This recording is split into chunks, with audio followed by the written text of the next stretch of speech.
안녕하세요. 저는 작살 필름에서 연출을 맡고 있는 감독 이대한입니다.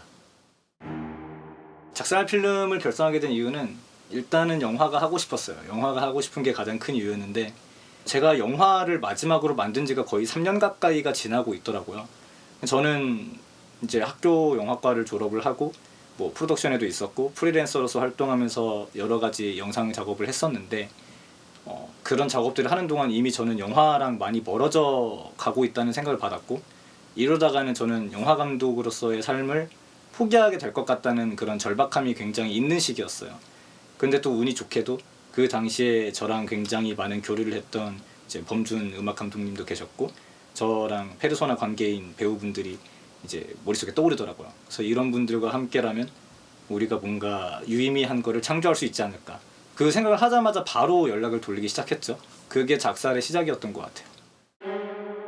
우선 재고조사의 장르를 말씀드리자면 저는 고어 슬랩스틱이라고 설명을 드리고 싶은데 이게 한 가지 장르로 규정하기에는 상당히 애매한 부분이 있고 재고조사는 재고조사인 것 같아요. 어떤 뭐 다른 장르로 규정하기보다는 재고조사라는 작품은 제가 만든 거지만 사실 다른 데서 비슷한 작품을 본 적이 단 한 번도 없거든요.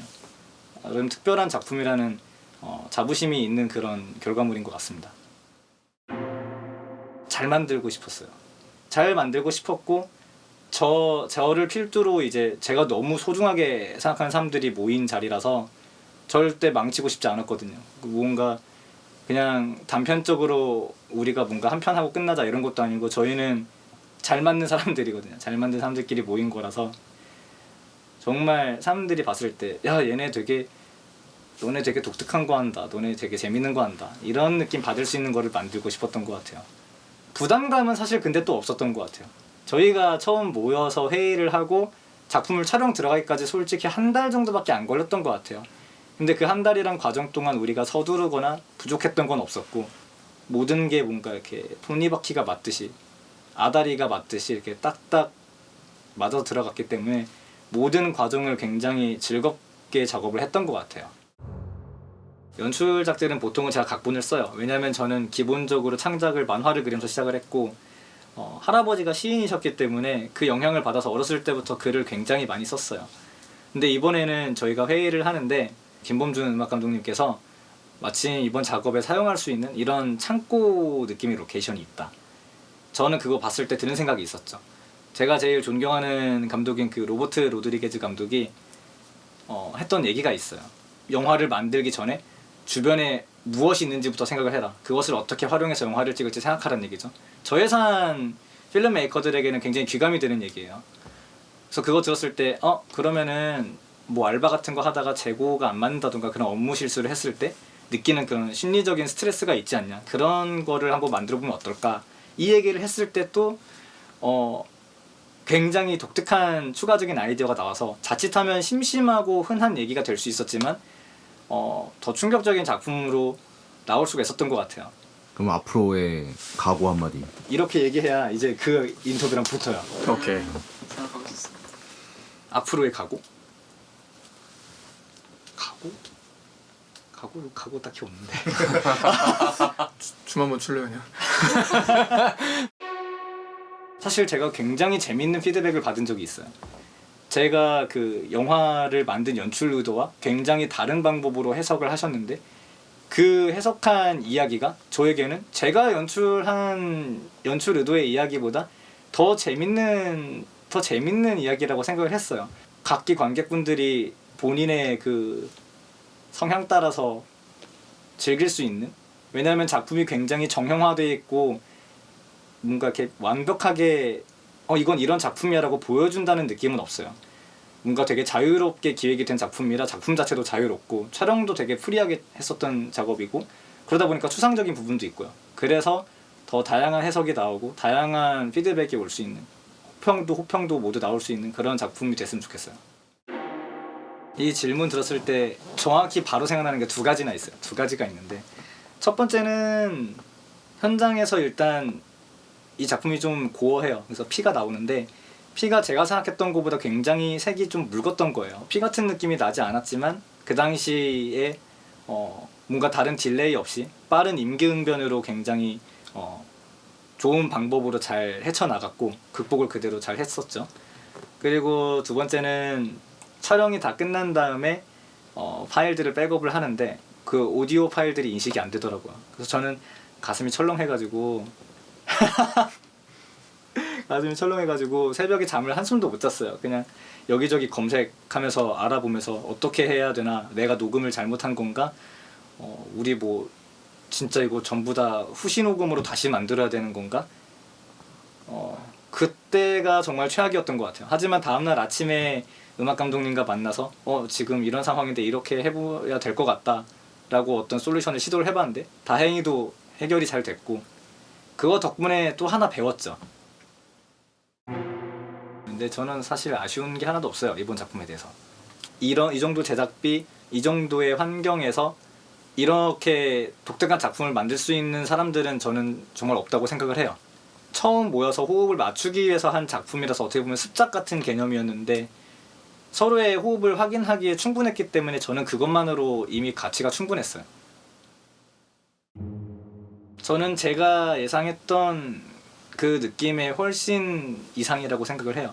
그 왜 그러냐면은 제가 연출하는 건 말고 영화에는 여러 가지 요소가 있잖아요. 음악적인 부분도 있고, 하지만 음악이 제가 기대한 것보다 너무 좋은 음악이었고, 들어가는 음향도 제가 기대했던 음향보다 너무나도 뭐 2배, 3배 정도도 아니에요. 훨씬 좋은 음향이었고, 그 무엇보다 주연 배우이신 민찬 배우님, 그리고 이번에 같이 호흡을 맞춘 김범준 배우님이라고 이제 해야 되나 두 분 같이 그 호흡 맞춘 거, 그런 전반적인 부분, 그게 너무 제 기대보다 잘 나온 것 같아요. 왜냐하면 저도 디렉팅을 하는 방식이 그래서 제가 연기를 하는 사람이 아니기 때문에 연기자에게 어떻게 연기하라고 틀을 만들지 않는 편이에요.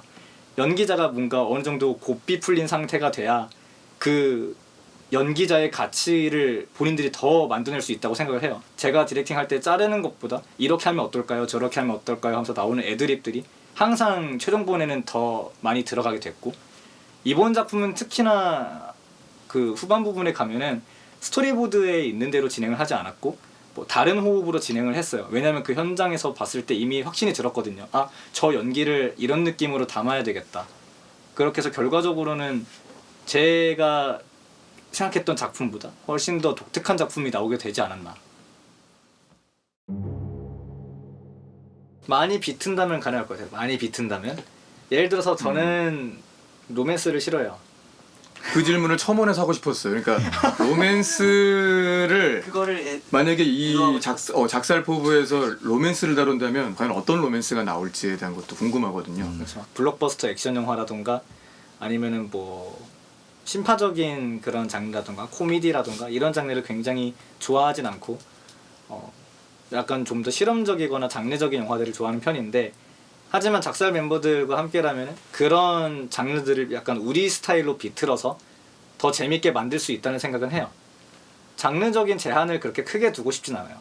그 민찬 배우님께서도 저한테 항상 했던 얘기가, 저한테 핏빛 로맨스를 찍으라고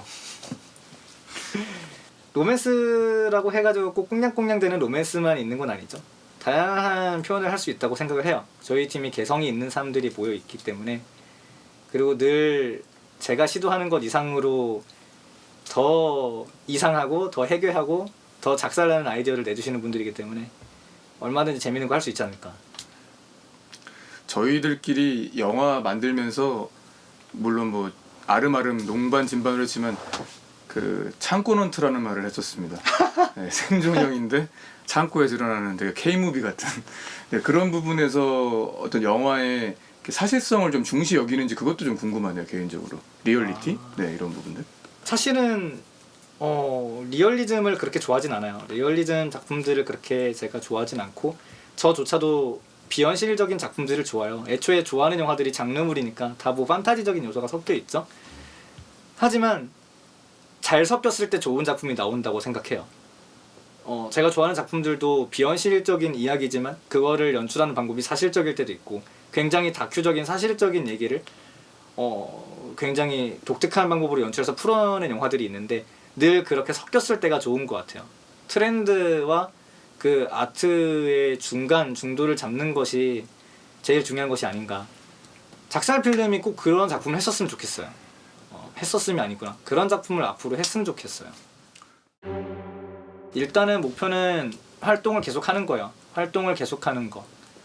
배우가 연기 활동을 계속해야지 그 사람이 배우인 거고, 감독은 연출을 계속해야지 그 사람이 감독으로 남는 거죠. 필름 크루는 같이 모여서 영화를 제작해야지 영화를 제작하는 크루로 계속 남는 거예요. 그래서 저희는 원히트 원더 같은 그런 반짝하는 느낌이 아니라 천천히 타는 불꽃처럼 오랫동안 지속하고 싶어요. 그리고 저는 영화 제작도 영화 제작이지만 그냥 이 사람들과 같이 교류하는 것 자체가 가장 행복하기 때문에, 약간 야망적인 부분으로 가자면은 단순히 지금 우리 이 인원이 아니라 나중에 좀 더 유의미한 작업물들이 많이 나오면은 우리와 뜻을 함께 할 수 있는 사람들과 더 많은 교류를 하고 싶다는 점. 예를 들자면은 뭐 여러 가지가 있겠죠. 단순히 제작뿐 아니라 뭐 영화제라든가 그런 네트워킹을 할 수 있는 그런 기회를 많이 마련하고 싶다는 것.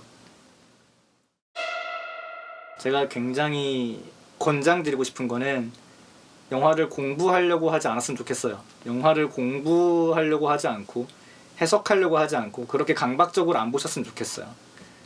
영화를 볼 때 그 영화가 시각적으로나 청각적으로나 종합예술이잖아요. 여러 가지가 담겨 있는데 그게 내가 그 현장에 있을 때 이게 나에게 어떤 경험인가, 이걸 봤을 때 어떤 기분이 들었는가, 그게 가장 중요한 거라 생각해요. 영화는 경험이기 때문에 영화를 학문적으로 해석하는 사람들도 있겠지만 정말 재밌게 즐기려면 그 자체를 경험하는 것에 포인트를 두는 것이 제일 좋다고 생각을 저는 하기 때문에 재고조사를 볼 때는 그런 무거운 생각은 좀 접어두시고 장르적 그 재미에 뭔가 충실한 작품이니까 그냥 있는 그대로 즐겨주셨으면 좋을 것 같습니다.